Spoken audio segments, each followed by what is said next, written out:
And the fixtures are coming in thick and fast for Bangalore this week. They will be in action again on Friday when they take on the in-form Kolkata Knight Riders, who have started the tournament with 2 wins and a super over defeat. Over the weekend, we caught up with KKR's batting coach, former Australia batsman Simon Katich, in New Delhi to discuss all things IPL and the evolution of batting in the shortest format. And I began by asking him if he was satisfied with his team's start to the season and that narrow loss to Delhi on Saturday. Yeah, look, there's a lot of positives out of our 3 games so far. We've obviously had the 2 wins, didn't quite get up against Delhi last night in the super over, but I think the boys can be really proud of the way they fought back, particularly with the bat. I think we were 5 for 65 at one point, and looking down the barrel of maybe only being able to get 150, which would have been below par, but to get 185 was a great effort. And then I thought the bowlers fought back well after that, very good partnership between Prithvi Shaw and Shreyas Iyer, who are 2 very good young players. So I thought our bowlers did a great job at the end to get us back in the game, and then a fantastic super over where on the night, Kagiso Rabada bowled a beautiful over to our batsmen, and in the end, Delhi deserved the points. Simon, when you played your cricket, you were pretty much in the classical mould of batsmanship. Now, when you work with the batsmen of this generation at KKR, are you dumbfounded at times with the evolution of skills, especially around this 2020 game? I'm not dumbfounded because I see the way the guys train, and I see the time and effort that they put in to try and develop their not only their timing but also their technique to be able to power hit.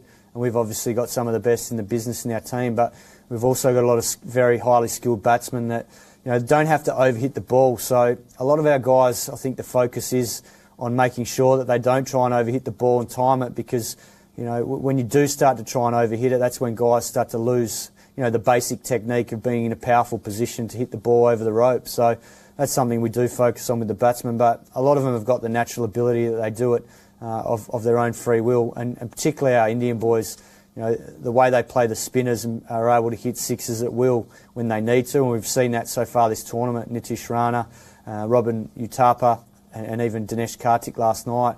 We all know that Andre Russell's got power and Chris Lynn's got power, but these guys can clear the fence comfortably as well. So it's nice to have that balance in our lineup, and then you throw in someone like Sunil Narayan, who just bats how he bats, sees the ball and hits it, and he keeps it pretty simple. So, from a coaching point of view, we don't try and overcomplicate it too much. We trust the players to, trust their instincts and play with that bit of freedom, because you need that in T20. The game's changed a lot since when I played. Simon, of course, KKR have the luxury of not bowling to someone like an Andre Russell in the form that he is in right now. And what's scary is that it isn't just mindless hitting from the big West Indian, is it? There is a method to the madness. What do you speak to Andre about in the nets when you look ahead to a match or a particular opposition? Yeah, I think the thing that we've asked from Andre, obviously we know how much of a match winner he can be, but I think from a batting point of view, the one thing we've tried to work with him on is keeping still.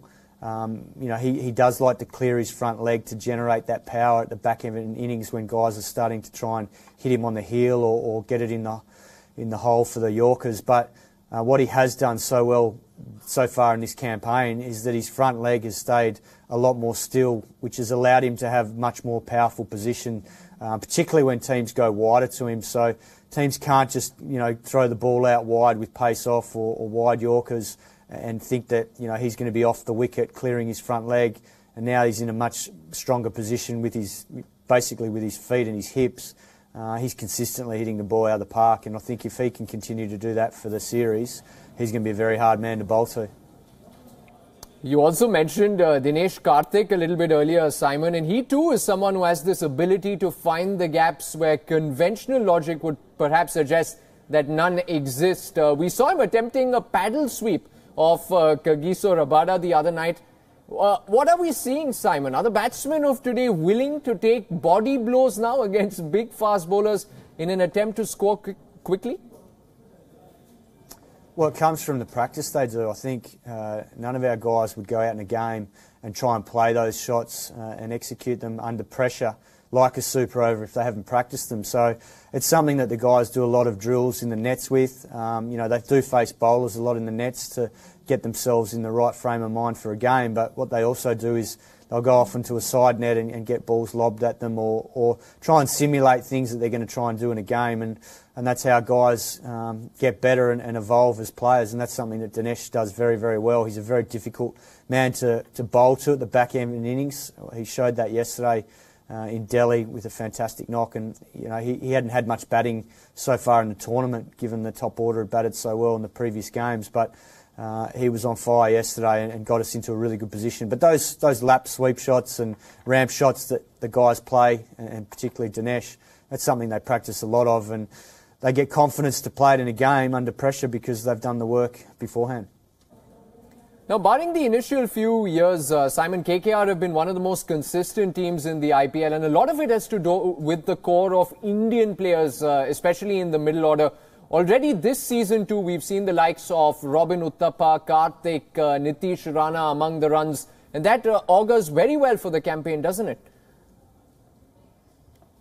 Yeah, and I think you need that in the IPL because you're playing in Indian conditions where the local players have a big advantage over the foreign players. They know these conditions inside out. They play here all year round and they've grown up with spinning wickets or wickets that, they've been used to. So that's something that has been a big advantage for KKR, and we're hoping that not only those guys, but even guys like Shubman Gill, who's a very good young talent that's coming through and had a great IPL last year. If he can join in the mix there, he's not getting a huge amount of opportunities at the moment, but if he does get some opportunities, he's got a huge amount of talent. And then thrown in amongst the overseas guys, obviously Narayan's been excellent with the bat for us. Russell, Chris Lynn had a very good IPL last year. So if they can all fire at the same time, we do have a formidable batting lineup. Okay, Simon, you play the Royal Challengers from Bangalore next on Friday. Are you surprised with how they seem to be unable to gel together as a team? They do have some great batting talent. We know that in the likes of Virat Kohli and AB de Villiers. But consistency has been missing, and for more than a few seasons now. Yeah, look, it's a tough question to answer because I don't see it firsthand. I'm not within their squad to be able to, answer that question and say, what is wrong, because they've got a lot of talented players. I mean, every squad in this competition is highly talented because of the fact that, it's the best of the best, not only the local players but also the overseas players that come. So it is the premier T20 comp in the world. So every team's strong. RCB is strong. Yes, they've lost a couple of games, but we all know in this game that it only takes an AB Villiers or a Virat Kohli or one of their top players to fire, Umesh Yadav. They've got a lot of very good players, Chahal. So on any given day, any of these players can win your team a match. So I think if anything that stands out in this comp, I think if you've got guys that are prepared to play their role for the team and everyone's doing that game in, game out, you get that consistency with your performance. But as soon as guys start playing their own individual game to suit themselves, then the team can start to run into some problems. Okay, Simon, we have to slip in one non-IPL question to you. I know that the scars will take some time to heal but with the one-year bans of David Warner and Steve Smith now coming to an end, is Australian cricket ready for a fresh start, in your opinion? Recent results in ODI cricket have been very good after a horror 2018. Do you now see the Australians as big challengers at the World Cup? Yeah, look, I think Justin Langer coming in, was a positive thing for Australian cricket because I think, what unfolded in Cape Town and not going back to that, things needed to change. That's been addressed by Cricket Australia, and obviously there's been a change in staff. And I know Justin's work ethic and his passion for Australian cricket is second to none. And what we've seen in these recent results is, a lot of guys starting to play their best cricket at the right time. So Australia do like to play well in the big tournaments like the World Cup, and they've certainly got the personnel to get to the back end of the tournament and be there at the end. But what they probably have lacked, particularly in the last 12 months or so, is consistency in Test cricket, and very hard to replace two very good batsmen in Warner and Smith, who've scored a lot of Test hundreds between them. So as a result, India were obviously too strong in Australia and deserved to win the series there. But I think in time, with Justin in charge and with a few of these guys coming back into the team, hopefully our Test cricket will start to pick up again, because we've certainly got a very good pace attack and a very good spinner in Nathan Lyon, but our biggest stumbling block in recent times, and not so much in Australia but away from home, has been our ability to get scores on the board and for the top six to get hundreds, and with no Smith and Warner, that's something where we've struggled. All right, on that note, thank you so much for speaking to us, Simon Katich, and illuminating us on how it is that these modern-day T20 batsmen prepare for the shots that we see in games. All the very best to you and your team for the rest of the season.